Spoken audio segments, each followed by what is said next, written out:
Welcome to This Week in Location-Based Marketing. On today's show, we're talking about pretty much everyone, including Tagwhat, RedLaser, Shopkick, Saucony, Foursquare, LooConnect, Groupon, Savored, Evzdrop, Cisco, ThinkSmart, and Google. Plus, very special guest Gary Schwartz, author of Fast Shopper, Slow Store.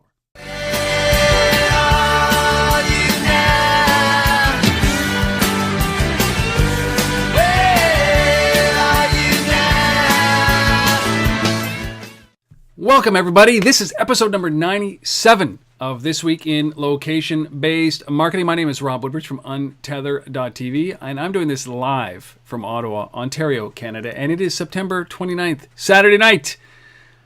As usual, with me from Toronto, Ontario, Canada, Mr. Asif Khan. Asif, take it away, buddy. How are you? I'm great, yeah. So it's Asif Khan from the Location-Based Marketing Association. Don't need to introduce that anymore, I don't think. I'm great. I'm, actually been in town for a couple of days and heading back on the road tomorrow. So. Well, you've been all over the place, and you're just back from a 16 hours in LA. I watched you check in, and it seemed like you were checking into a lot of Starbucks, right? But I guess on an overnight trip like that, you were in LA for Social Media Week, but you were only there for a day, right? 24 hours? Yeah. I was just in and out just to do a panel. As part of Social Media Week, a location-based panel with, it was sponsored by a company called Shoutlet, which is a social CRM location listening platform, really popular with retailers and restaurant chains. So they sponsored it. So Jason Weaver, their CEO, was on the panel along with Nate from Forrester. So it was a really good discussion. It was moderated by the head of a guy named Corey Clem, who's the head of digital strategy for Movember, of all things. So it was a fun little panel. But you're in and out. I mean, what was the feeling there compared to what you were seeing in the last couple of conferences that you've been at?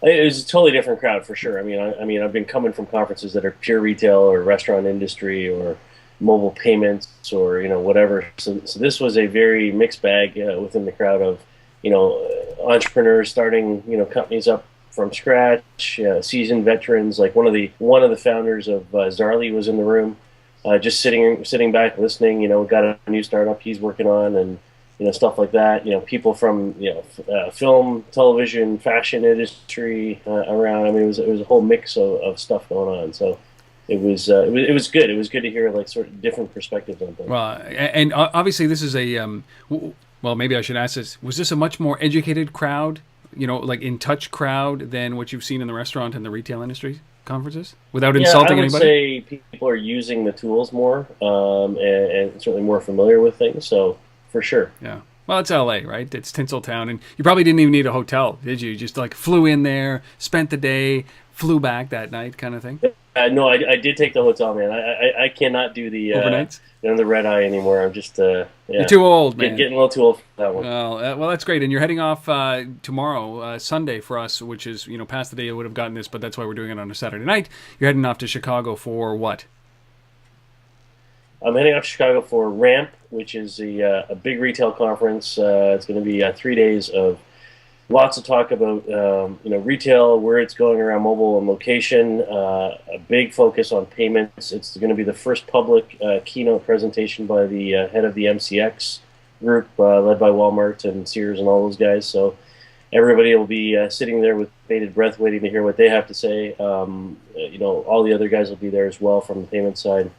But a lot of retailers. I mean, the who's who of retail will be in the room. I mean, I was looking at the list the other day. You got Sears, you got Walmart, you got McDonald's, you got Walgreens, Barnes and Noble. All these guys are going to be there, so it's going to be a good couple of days of just saturated discussion on kind of where retail and all of this comes together. Well, then that makes me very excited about our Thanksgiving edition of this, simply because Canadian Thanksgiving, that is, which is next weekend, because then we'll get the wrap of that. We'll get your perspective. Maybe we'll spend a little bit more time on your kind of assessment of what ramp is and where retail stands. I mean, our special interview today is with a guy, Gary Schwartz, who is obviously knee-deep in the payment side, knee-deep in the retail side. He's just released his next book, which is Fast Shopper, Slow Store, and he talks to us a little bit about this, and full interview's up on Untitled.tv. It's an insane interview, and Gary is just a very thoughtful guy, and I'd love to see how his positioning is against what's going on with ramp and your perspective. So next week. So can we do that next week? Spend some time on it? Yeah, for sure. Okay, good. I always call this out at the very end of the show, but I thought I would do it at the very beginning of the show. We have two partners that syndicate this show, and we want to welcome you guys. If you're listening to this from one of those websites, the first one, been doing it for a long time now, Street Fight Mag. Really appreciate the fact that they do this. They send out the announcement on Friday, and if you are listening as a result of Street Fight Mag, welcome. Thank you guys for joining us. Second and newest content a distributor for us is WIP, the wireless industry partnership.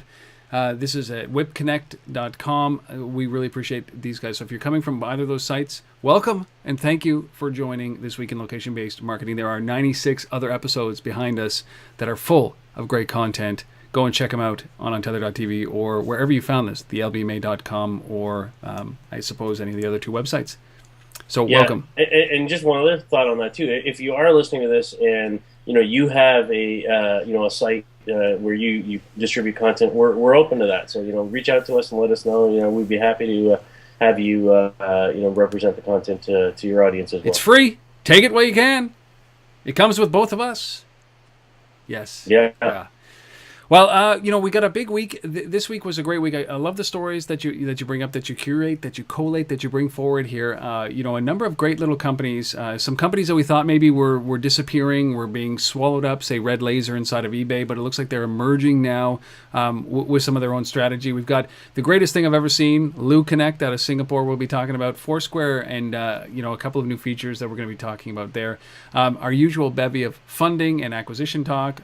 Great resource from Google. All right, let's get this going here. First story, a company called Tagwhat launching this new publishing system, publishing tool for, location-specific information. I like this because it does remind me of something that Foursquare announced but hasn't implemented. Why don't you talk a little bit about what Tagwhat is? Why are they relevant? Who cares? So what? Yeah, so Tagwhat, a great little company based in Boulder, Colorado. They're billed as a mobile tour guide for the world, is how they describe it. Really, a digital bookmarking service to kind of map out places that you've been and kind of store that in a history. And not unlike what Gowalla had tried to be, sort of this bookmark of your travel experiences. But what they've announced here is a new feature that they call TagIt. Which is sort of like Pinterest in some ways. And what happens is it's a browser plugin, and when you see content on a website that you think is interesting, you can hit this button and it tags it and then associates it with properties or geotagging properties in the physical world. Not unlike what our friends at Foursquare announced way back when, this thing called a button called Save to Foursquare, which has completely disappeared off the map. It's not available, or if it is available, nobody talks about it anymore. But when you think about online publishing, whether you're a big publishing company like a newspaper company, or you're just your corporate website and you want to tag content to that, this idea of associating that content on the web to physical things that are happening in the real world. For me is a big missed opportunity, and it's something that I like that Tagwhat is going after it. Yeah, this is if they can perfect that Save to Foursquare feature, which I think is a killer feature. So for those of you who don't know what the Save to Foursquare concept is that you're kind of looking at an ad or you're looking at a restaurant review or something to that extent, and you're basically scan it. I mean, a QR code, it doesn't matter, whatever you want to do, but you scan it, you zap it into your smartphone, and it saves it to your Foursquare location. So the next time you're in proximity with the radar feature on, it should be tagged. It should say, hey, listen, that restaurant that you like or that show that you wanted to see is around the corner, just reminds you based on your location. And that, I think, is a killer feature. It's a killer feature for advertisers, print and digital media and television and everything. And I think that if these guys can perfect that, they have to get out of the browser and into real life. So they have to be able to have that tagging system, whether it's a QR code or an NFC tag or something to that extent, that allows you to save it so you don't need that browser bar piece. But I like this. I like the way that this is going. This is kind of, I have a very short-term memory, as we just saw. Oh no, it's fantastic, and I think that the coupling with push notifications that they built into this, so it's not just I'm reading a restaurant review online and then I tag it and then it stores it in the system for me. It's when I'm physically in the real world, near that particular restaurant, I get a push notification that says, "Hey, you tagged this thing a while back. You might want to go check out this restaurant now, since you're so close by." So good. So it's that combination of things that I think makes it really interesting. And then they also are bringing you additional content, connected to that location. So they're sourcing content from YouTube and Wikipedia and other things, around those places as well, to kind of add additional value to informational value to what you're looking at. I like that as well. I mean, I think that what they talk about here, that their reason for being is really about curating content for locations. So for tourists, if you're new to a city or you're visiting a city or a country you've never been to, but this is just that added little feature that I think that restaurants or locations, businesses can benefit from while people are using this tool. I always wonder, my big, it's not a big challenge that I have for these companies, is that when you have to commit to a new platform this time, is that I think that I'm kind of leery about committing to any new platform with a fear that just like our next story, like RedLaser, you commit to the platform, and like a Milk Inc., right? Like Kevin Rose's company, and all of a sudden it disappears, or it gets bought and it disappears, and then all of that effort that you put into curating content and all of the places that you've tagged just kind of they become digital dead ends, and that's a frustration. So I always wonder with these little companies like this, how much effort should I be putting into these things if I think that there's a chance that they're either not going to survive or get bought. And I think a company like Tagwhat ends up getting bought, and then I worry about what happens to my data and whether or not they're going to continue with that product. So it's a tough thing. Now, if they opened up the API, if they gave me some way to extract my content from it, I'd be much more comfortable with a service like Tagwhat. So, but I like it. So go to I think that they're just at Tagwhat.com. Tagwhat.com. Pretty simple. Tagwhat.com.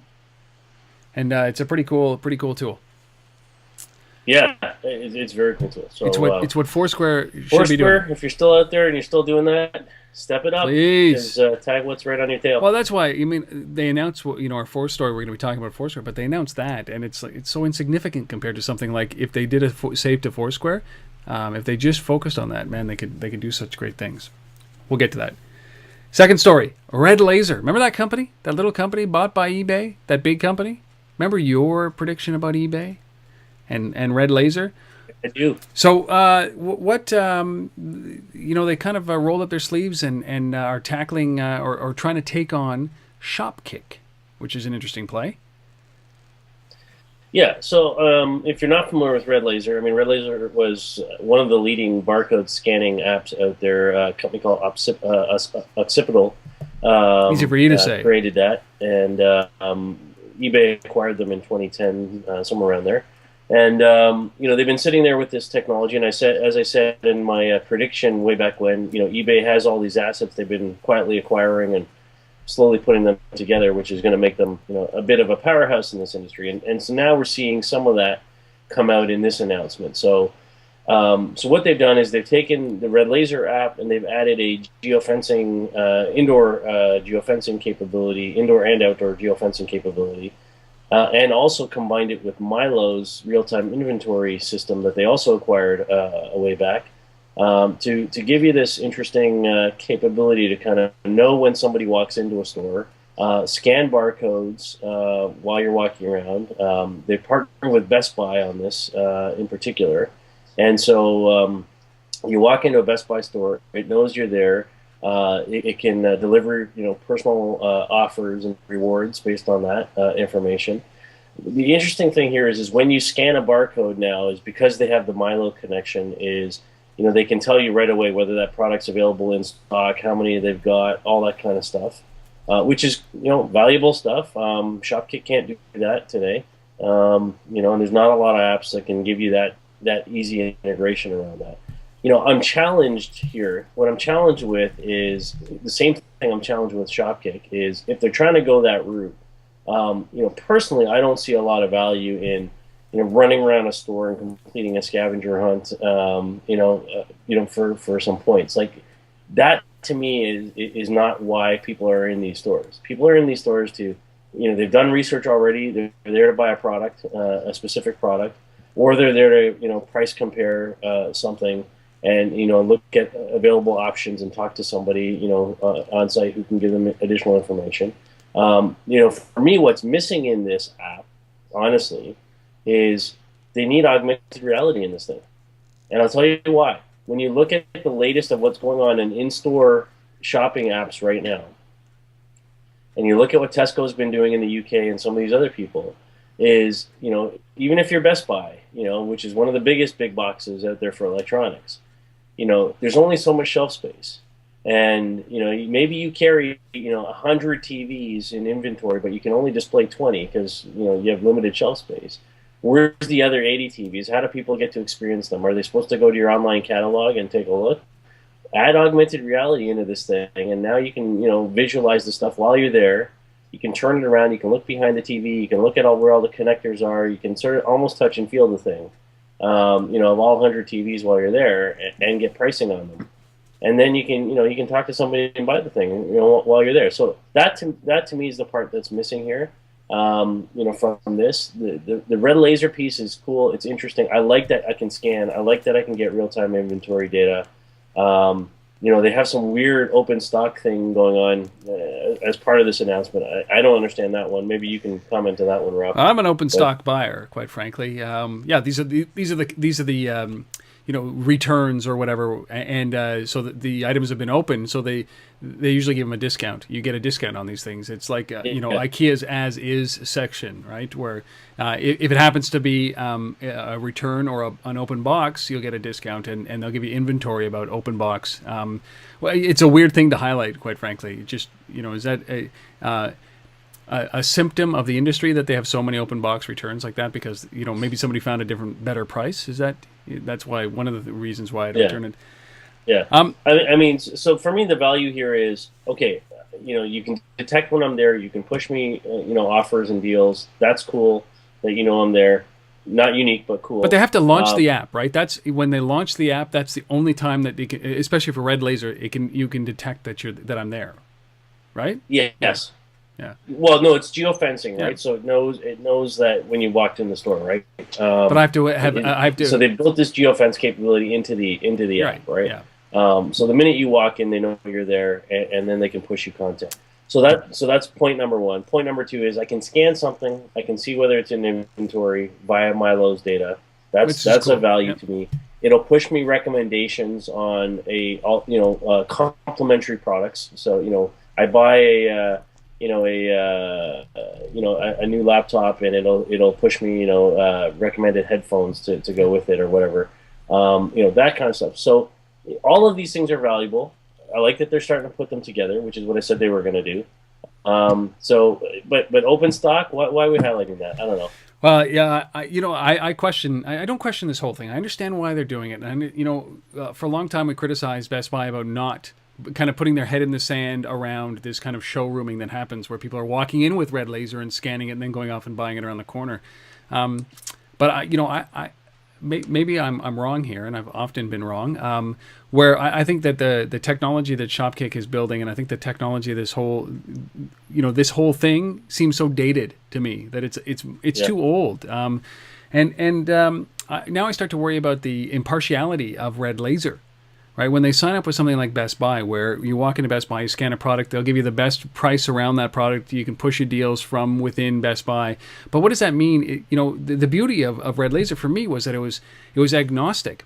Is I could scan a TV at Best Buy. Yeah, but Rob, you got to monetize somehow, right? Wow. So at the end of the day, I mean, for me, this is a great move by Best Buy. Sure. I mean, Best Buy is sitting there going, "How are we combating showrooming?" Yeah. Well, one of the apps that's being used to showroom us is RedLaser. So let's just partner with these guys. Let's get our stuff in there so that we can combat this a little bit. So they put a wall around it, which is what they've done.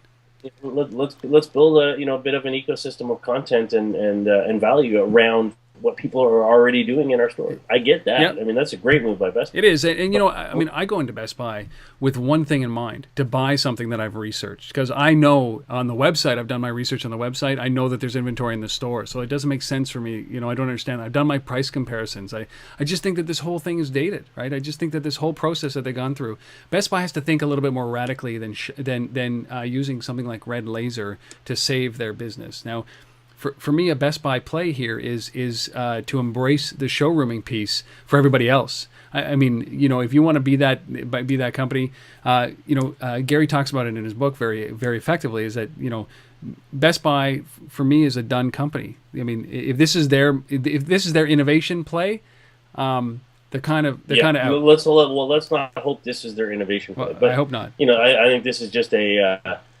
step forward in trying to fight the one battle. While they're figuring out how they actually leap on the strategy side, because they're not there yet. We haven't seen it yet. No, they should look at Amazon for their strategy right now. That's the way I think, is that Best Buy should be looking at Amazon. But that's above and beyond this. So RedLaser, that's a whole other story. It is. We could do an entire show on that. The next story is really cool, though. It is. Well, I just want to go to redlaser.com, and if you're interested, go to shopkick.com. This is an interesting play. It just like. I guess it's big news that RedLaser is going to take on Shopkick, and eBay is finally doing something with RedLaser, which we think is a good call. Finally. All right, and if you have any thoughts on that, if you think you know what Best Buy should be doing, if you think this is a good idea, I mean, by all means, send us an email, post a comment wherever you see this. We'd love to hear from you guys around this topic. It is a contentious topic, as you can see. As Asif and I could probably spend the rest of the show just talking about this in our own world. All right, third story. Now this is, I can never pronounce this company's name simply because I'm not a runner, but Saucony, which is a shoe company, is going after Nike, and I think this is a brilliant idea. The way that they've done this, and the way that they've tied in charity and a few other things. So first of all, let's talk about this. Everybody seems to be using this Nike Plus running software. I see it every time. You know what? Quite frankly, I don't give a shit that you ran 3 miles. Stop posting that crap to Facebook and Twitter. That's the last of that. What do you think? Well, first of all, I love this app. Yes. Forget about what Nike's doing right now. This Saucony app, it's called Run Number 4 Good. Run 4 Good. If you want to check it out. Really, really cool because people that I know who run, and like you, I'm not a big runner. I mean, I'll go out and run every once in a while, but I'm not out there running 10K every day or anything like that. But what I like about this is people that I know who run, that are doing these sort of marathons and half marathons and all this kind of stuff. They're always running for some cause. They're always running for charity of some sort. It seems, in addition to sort of the health benefits around that. And here's an app that basically that Saucony's put out that basically is all about that. It's the more you run, the more you earn. To basically support this this particular charity that they're working with. So it's really interesting. It's not just about tracking how much you've run or sharing that on Facebook or Twitter like with the Nike stuff. This is all about running for a cause. Yeah, fighting childhood obesity. I love it. Yeah. This is they're taking on Nike by this, and they're doing it in a great way, which is something that Nike doesn't do. Nike is really about ego, and tracking your own.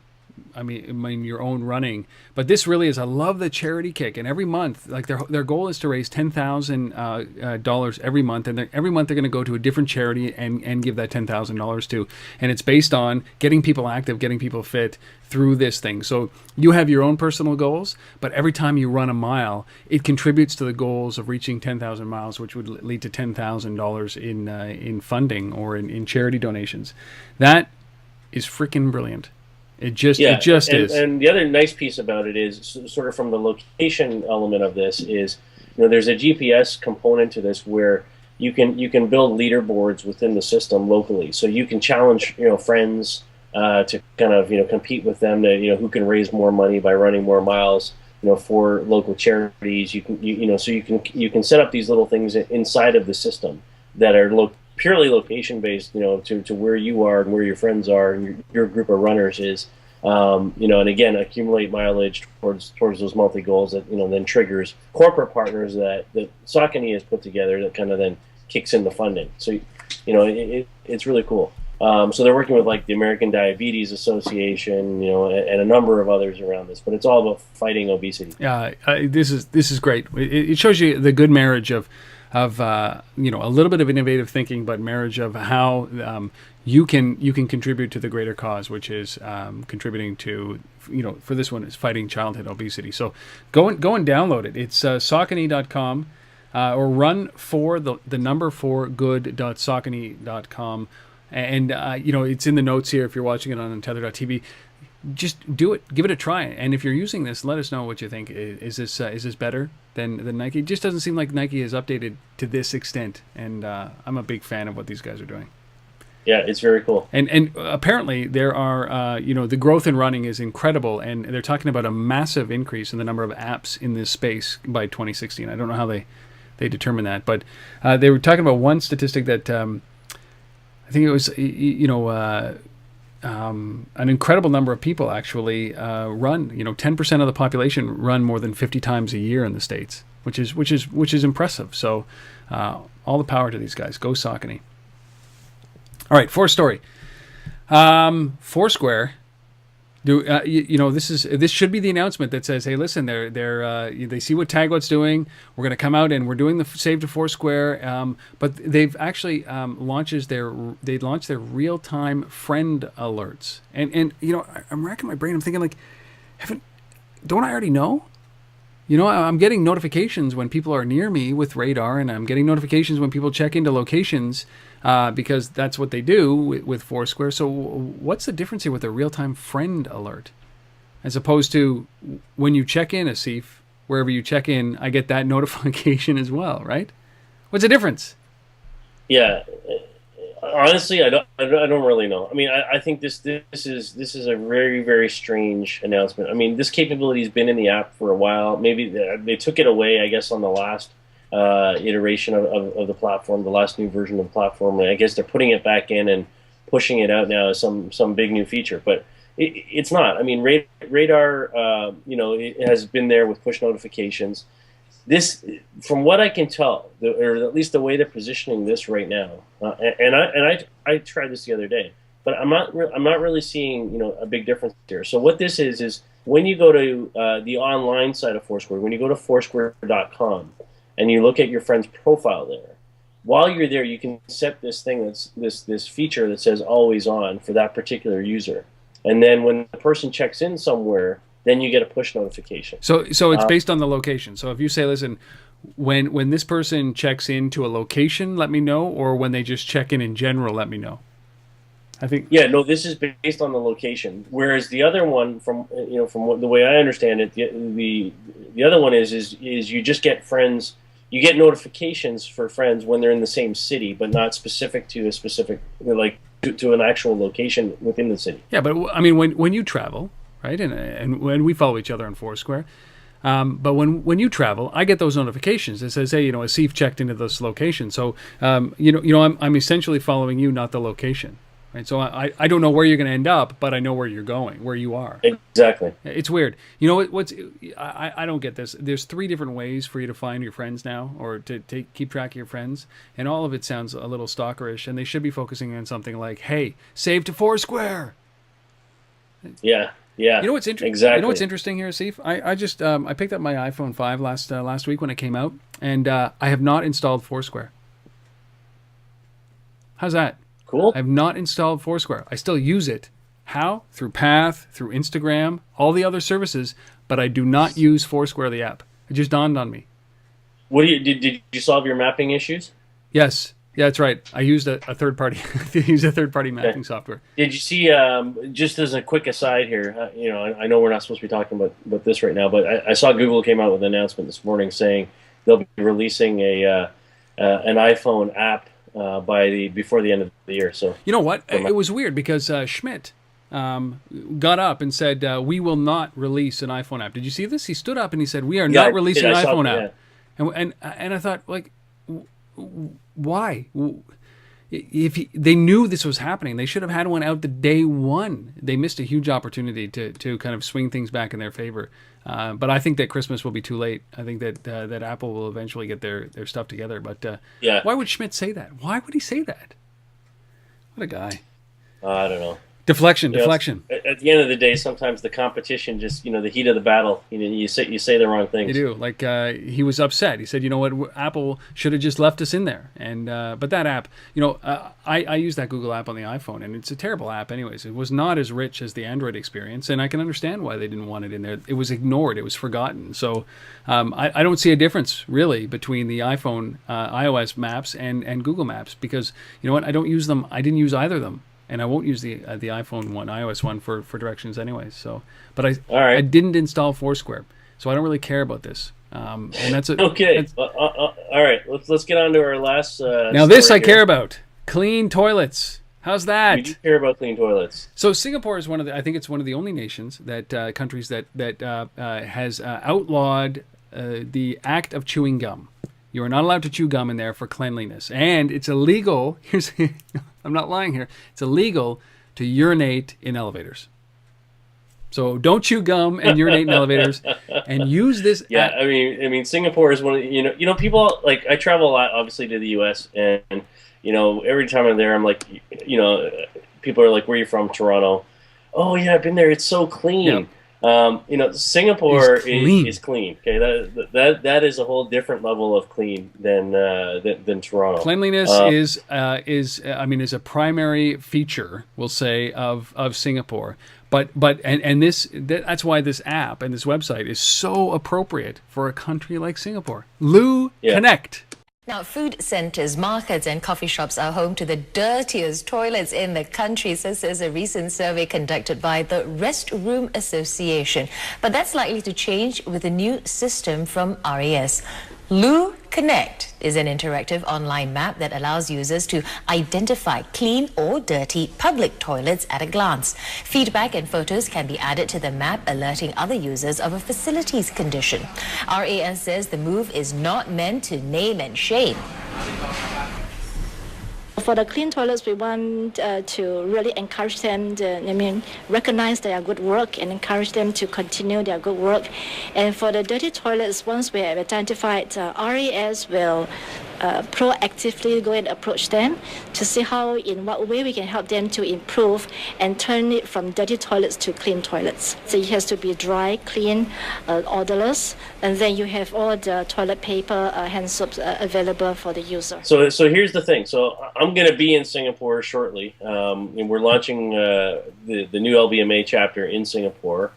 November the 5th, by the way, if anyone's going to be, if anyone in Singapore is listening to this, if the people from LooConnect are listening to this, come on out and join us. Just go to the LBMA site, lbma.com. You'll see the event there. We hope we can see you there. Anyhow, LooConnect, Loo Connect, Loo as in, slang for toilet. It actually stands for Let's Observe Ourselves. It's put out by the Restroom Association of Singapore. Okay, they have a restroom association in Singapore. I love this. And this is all about finding and rating, clean toilets or the cleanliness of toilets around you.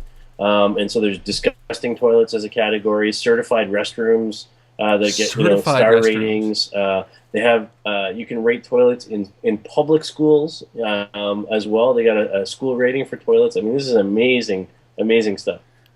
You know what, and completely 100% necessary, I think, if you've ever gone into that. And I think that I've often thought when you walk into a Starbucks in North America and the washroom is in complete disarray, there should be a QR code or an NFC tag in that bathroom that allows you to immediately report it. And I think that something like this, like a LooConnect, you can see the value in this. It's weird, but it's part of customer service, man. This is so important to customer service, and the washroom experience is imperative. It's huge. And while we're on the topic, I mean, obviously this is not the first location-based, bathroom finder around, public toilet finder. The difference is this one's focused on cleanliness in particular. There is another app that came out just I don't know, a few weeks ago. that Charmin put out called Sit or Squat. Yeah. So take a look at that one. It's a bathroom finder here in the U.S. P&G put it out under the Charmin division. Similar kind of thing. It doesn't have the same level of kind of ratings around cleanliness as the LooConnect one. But find bathrooms around you. There is some ratings within that as well, and photos and kind of hours of availability for public restrooms and things like that. So lots of good apps out there around this kind of thing. It's funny. I just went to Sit or Squat. I'm pulling it up right now, and they actually ask you an age verification question at the beginning. Right. That's weird. Basically Sit or Squat by Charmin. Find a bathroom, and whether or not the cleanliness is important. It's so silly, but restaurants, coffee shops, business locations, you're going to be judged on the cleanliness of your bathroom. So I don't know how we got down this topic, but clean washrooms are important. So Singapore and their LooConnect, I love the idea of a certified washroom. Like, 5-star restaurants or Michelin star restaurants. Like, I wonder if we're going to get into that level of bathrooms. Like, 3 Michelin stars for my bathroom. Forget the food, but you can eat off the floor in the washroom.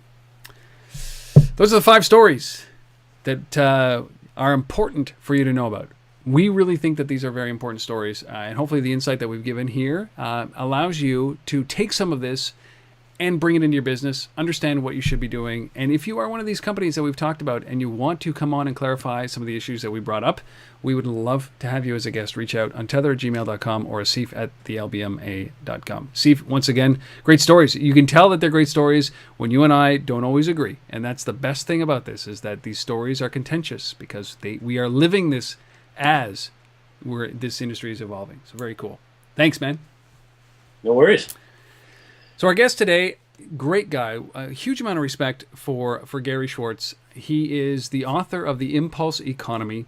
He's also the newly minted author. It's a brand new book that just came out this week called Fast Shopper, Slow Store. And it's all about the retail experience and how mobile is disrupting that, and what he calls mobile, such a broad term. And I got to sit down with Gary, and I love sitting down with a guy because I learn from him every time, whether I see him in person, whether I talk to him on the phone, or we do an interview. I learn from this guy. He is one of the most enthusiastic guys I know about this industry, about retail, about mobile, about payments, about privacy. He just imbues and spews mobile, and I love that. I love him for it because he's so enthusiastic about it. And he's been doing this for a long time. He's the founder and CEO of Impact Mobile.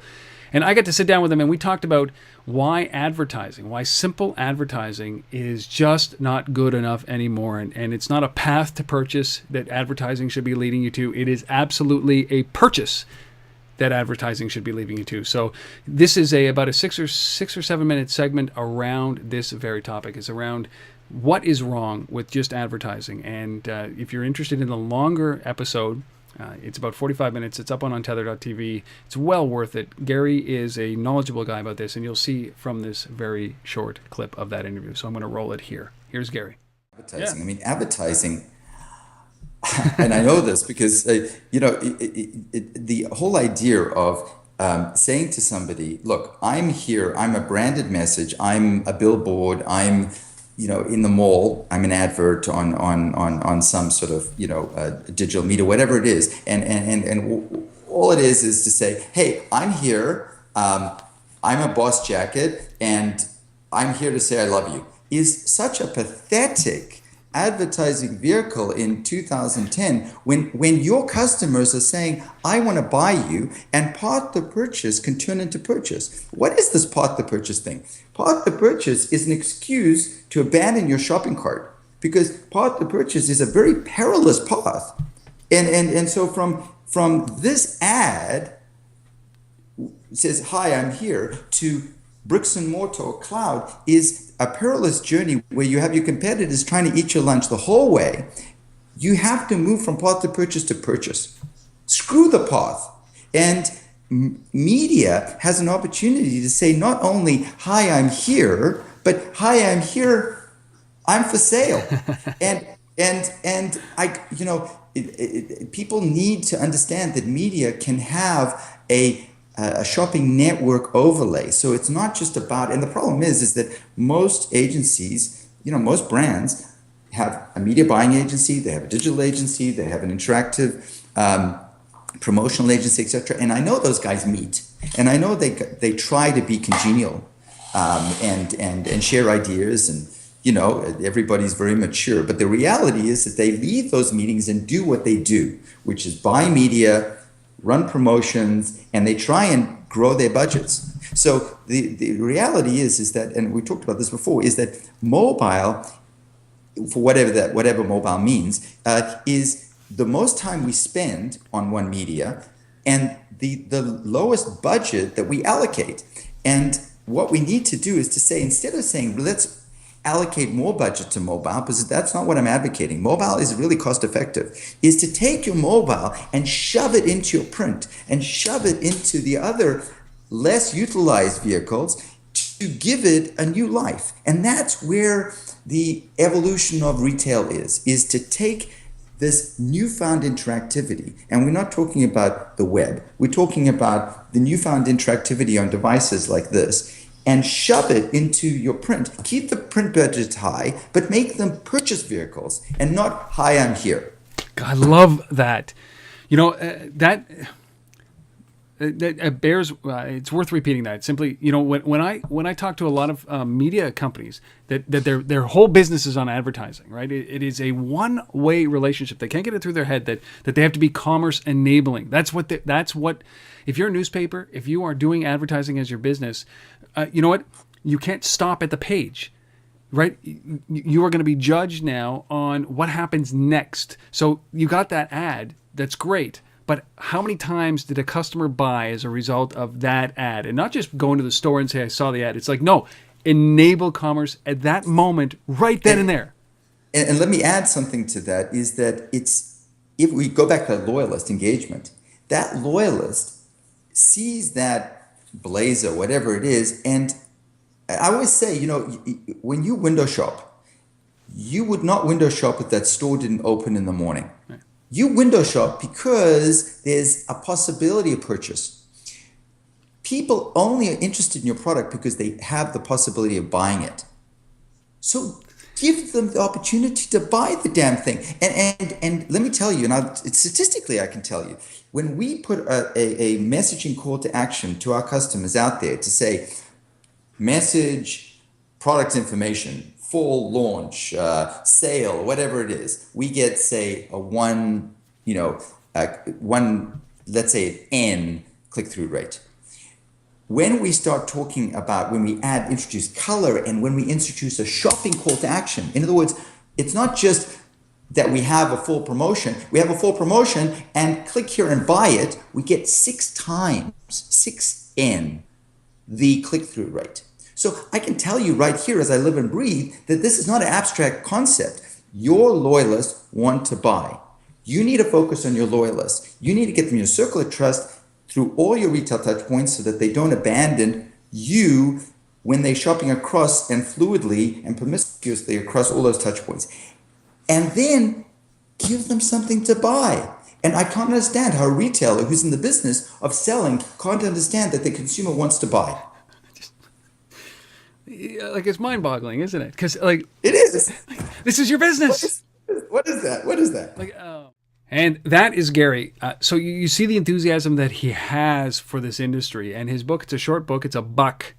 If you can get on the Amazon Kindle, it's Fast Shopper, Slow Store. I implore you, go and download it, go and read it, and then reach out to Gary himself, because he would love to hear from you that you bought the book or have some questions for him. As I said, the longer form interview is up on Untether.tv. If that wasn't enough Gary Schwartz, which I think there is never enough Gary Schwartz, go and check it out on Tether.tv, and it should be one of the top episodes on the front page right now. Anyways, as of right now, September 29th, 2012. Gary, I know you know Gary quite well, Asif.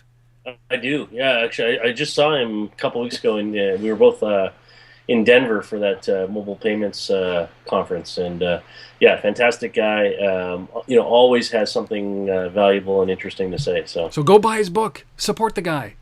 Yeah. And you guys were both keynotes at Untethered Talks. I chose you well. And great title. I mean, come on, Fast Shopper, Slow Store. I love it. Ah, yes, Gary Schwartz. And you can obviously go to theimpulseeconomy.com if you're interested in a little bit more information. Should say that, theimpulseeconomy.com.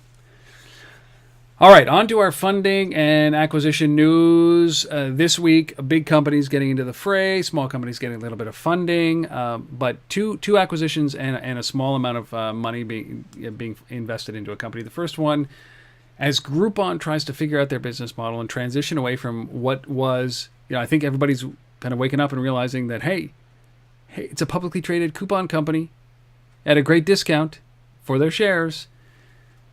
They're trying to change their business model. They picked up a company called Savored, and you like this. I actually think this is good for Groupon. So Savored is a company that's been around for a little while. It's a reservation service for restaurants with a deal focus to it. So it's kind of like OpenTable, but with deals. And so they got about 1,000 restaurants on the system. And so it's all about filling empty tables by heavily discounting the items on the menu and getting people in. And obviously Groupon's business is all about discounting, and so this is sort of a good fit for them in a sense. Focused on the restaurant industry, helps them get a leg up in that side of things. And they're now, as part of this, they're basically saying any business that's on the system here gets a free 30-day trial as well. Yeah. So, there'll be some integration there. I guess what I'm saying is 30-day trial of Groupon services, layer on top of the Savored system. Well, Savored used to charge, right? They used to have a membership fee of $10, and that was for anybody who wanted to book a table. So it was kind of a nuisance fee, but it meant that there weren't any of these, errant, shall we say, reservations, and we've all been in restaurants where reservations don't show up, and so I thought at least there was a business model in this, and now Savored, I think from earlier this year, has gone free, so they're not making any money on the reservations. The restaurants are not giving them any money to, at least at the time.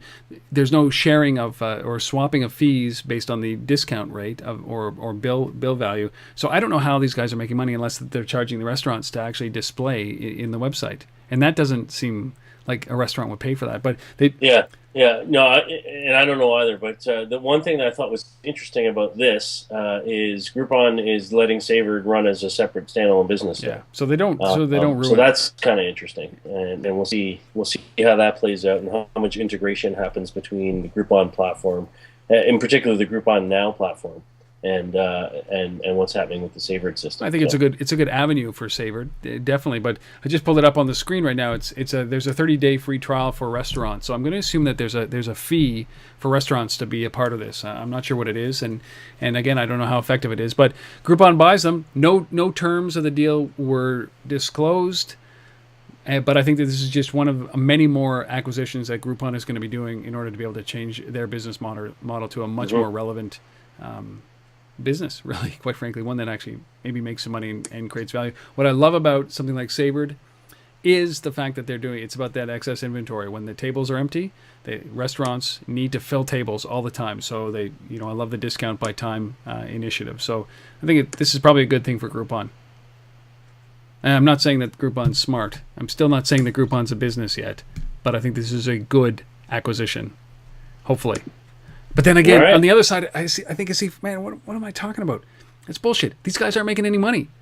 Right? So why would a company that's not making They're just a coupon company, Rob. Well, why would Groupon, who's not making any money, buy another company that's not making any money? The next thing will be they'll put out a Groupon on their stock. Exactly. Well, they already did that, didn't they? Ooh.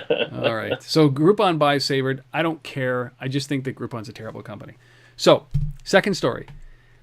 This company called Evzdrop, EVZDROP, closes $500,000. And this is a very similar company to a good friend of ours, a good company that I love very much, and I see some similarities with this. Evzdrop sounds like Local Mind, displayed a little bit differently. So they raise a little bit of money.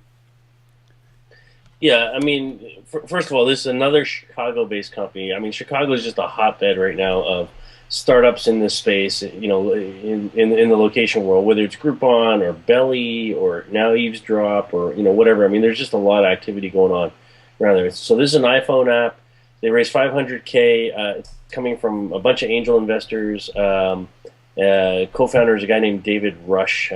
So he's sort of leading this thing and kind of coordinating the funding and growth of this thing.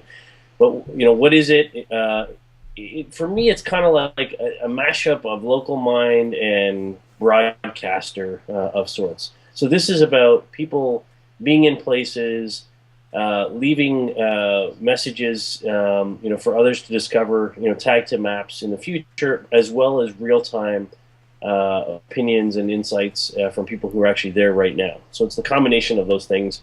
And it could be text messages, it could be photos, Instagram location tagging, it could be, anything really. I mean, I don't think there's video in this, but other than video, I think you can pretty much leave any kind of message you want. Yeah. It really is very much a good assessment, right? Because what they're talking about is dropping. So you're either in the location and you are leaving feedback or leaving real time comments, and somebody's following that location and getting that real time comments and conversation, I suppose, that's happening around that location. Or you are at the place and you leave a comment behind. You drop a comment there.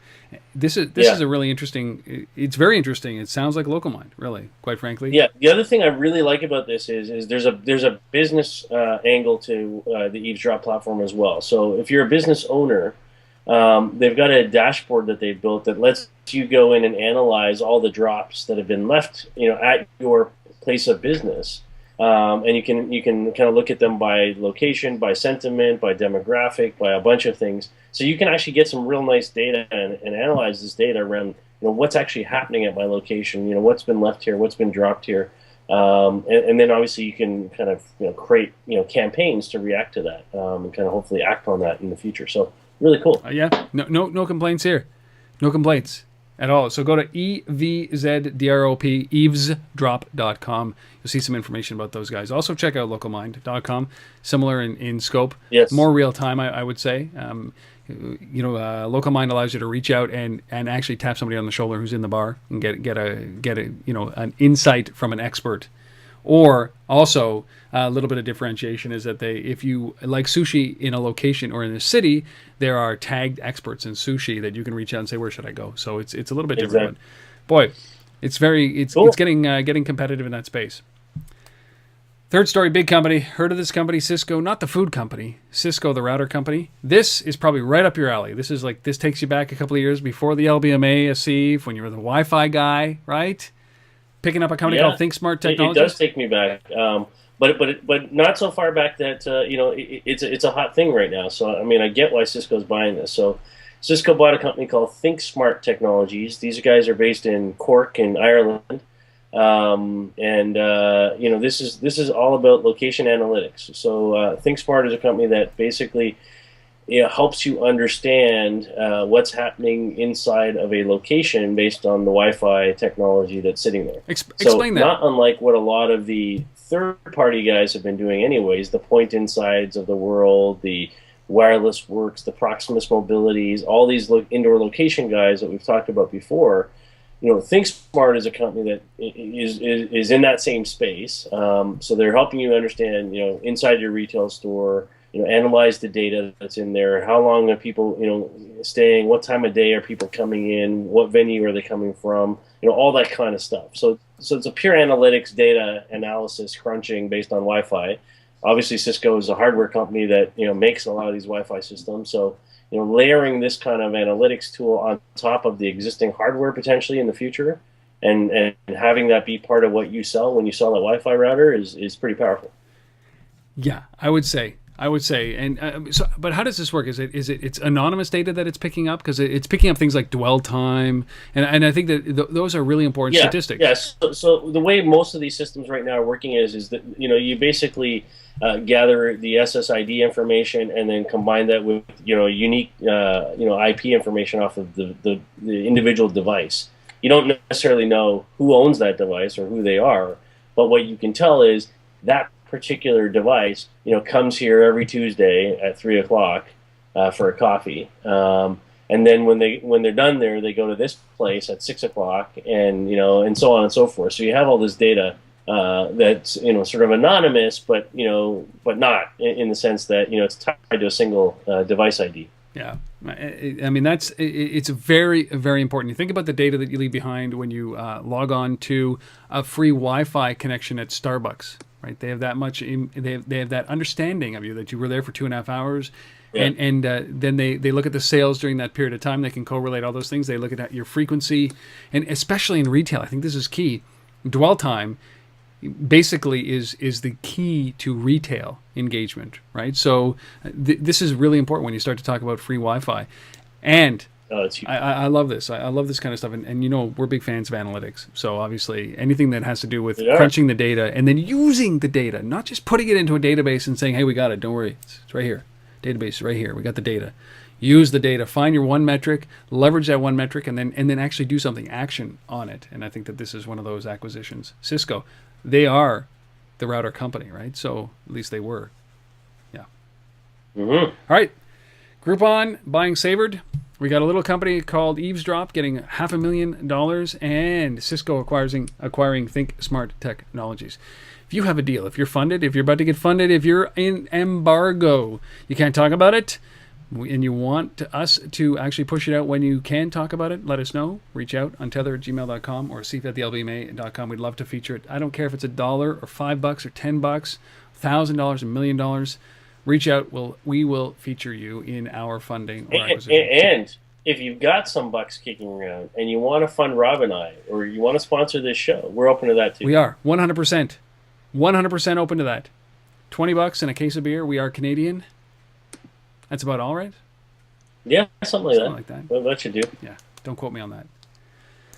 Those are the funding stories. We would love to hear from you if you have something that can contribute to that. So please reach out on tether@gmail.com. And even if you're not ready to do it, just think about us. We would love to have you in here. And we will hold the embargo true. So don't worry about that. We won't tell anybody. Well, I might tell my mother, but I won't tell anybody else. All right, we're on to our last piece here, which is the resource of the week. And for once, we've decided to bring in a Google piece. And this is, I can't believe we're still having this conversation, really, quite frankly, around mobile websites and the fact that mobile websites convert and mobile websites actually enhance your brand, and not having a mobile website, if you're a retailer or your business, might actually detract from your brand. I can't believe we're having this conversation, but apparently we still are, Asif.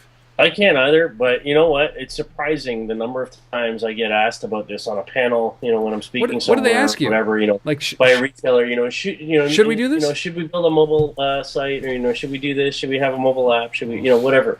And so, anyways, here's Google coming out with some new data. Mobile-friendly sites turn visitors into customers. 67% of a mobile-friendly site makes me more likely to buy a product or use a service. And 61% say if I don't see what I'm looking for right away on a mobile site, I'll quickly move to another site. And there's a bunch of other great data in here. And this is actually a very well, like most things Google does, from a research perspective, very, very well done. Two separate independent research firms here, Sterling Research and Smith Geiger. Over 1,000 people surveyed for this adult U.S. smartphone users. So, good sample in here as well. So, and lots of good data. So take a look. Yeah, I think it's worthwhile. If you just go to googlemobileads.blogspot.ca and do a search for mobile-friendly sites turn visitors into customers, or just do that in Google, I'm pretty sure that it'll come up. Google, the search engine, heard of them? This is, but I'm so floored that we're still having this conversation. And but I bump into it everywhere. And some of the media companies that I work with every day, they're asking me about this. They're trying to figure out what content goes where. How do they display this? Do they need mobile sites? Do they need an app? And it's kind of a putting the cart before the horse. A lot of the time, the question that I always ask is, well, you tell me. I mean, how are people interacting with your content? Do you need it? Do you need it? But if you're a retail business out there, if you're a restaurant, hey, buds, you need it. For the single reason here, I'm just going to give you a hint, is that Google, this great search engine that we leverage every single day to find everything that we're doing in life so far today, weighs mobile-ready websites ahead of non-mobile ready websites. So if somebody's searching for your business on a mobile device and you don't have a mobile website, you don't get ranked high. Even if you are ranked high by SEO and the traditional web, which is desktop web, It is different. The algorithm is different on mobile. So get it in your head that you need this as a basis. You just need a mobile-ready website. Start, for Christ's sake. Just do something, please. Or else, you know what? The 96 other episodes plus this one, making them 97, have been a waste if you don't build a website. And you know what? That's basically 400 hours of Asif in our time. So we don't take lightly to that. Please, please, please go and build a website. That's it. Episode number 97. My plea is over. Done. The website, the episode is done. Asif, you are heading off to Chicago for a couple of days. We will get a rundown of Ramp when you get back. I can't wait to hear how this is, because this is going to be, I think, definitive. And I want to know year over year where their headspace is. I think this is going to be a very interesting time for this. Yeah, and like I said, I mean, I think we're going to have the who's going to be in the room for this one, just because MCX is is opening this thing up, and we're going to hear right from the horse's mouth, so to speak, what they have to say about it. And it's big. I mean, when you got that many big merchants all banding together saying, we're not interested in ISIS, we're not interested in Google Wallet, we're not, we're doing our own. We don't want Square. Yeah, it's crazy. Yeah, we'll see. Well, I can't wait for next week, which is, of course, Canadian Thanksgiving. We will be back for episode number 98. You can count on it. Here's my if you're still listening, we're like an hour into this now. If you're still listening to this show, I'm going to do my best and darndest to get somebody from MCX to be the guest on this show next week. How's that? Nice. So the three people that are still listening, exactly. You should open with that, Asif. Yeah. All right, man. Well, safe travels. And for you guys out there, on behalf of both Asif and myself, we really appreciate you guys sticking around. The feedback that we're getting, the momentum that the show is getting. This is a labor of love that Asif and I do, and it's because we love the industry. We want to bring you some relevant information about it, but we also want to give you insight, and that's what we hope that we bring each and every week to this episode. We'd love your feedback. If we're doing a good job, if we're not doing a good job, please reach out. You know where to find us, but we will be back for sure with episode number 98 next week. We'll see you then. Asif, safe travels, man. Cheers. See you, everybody.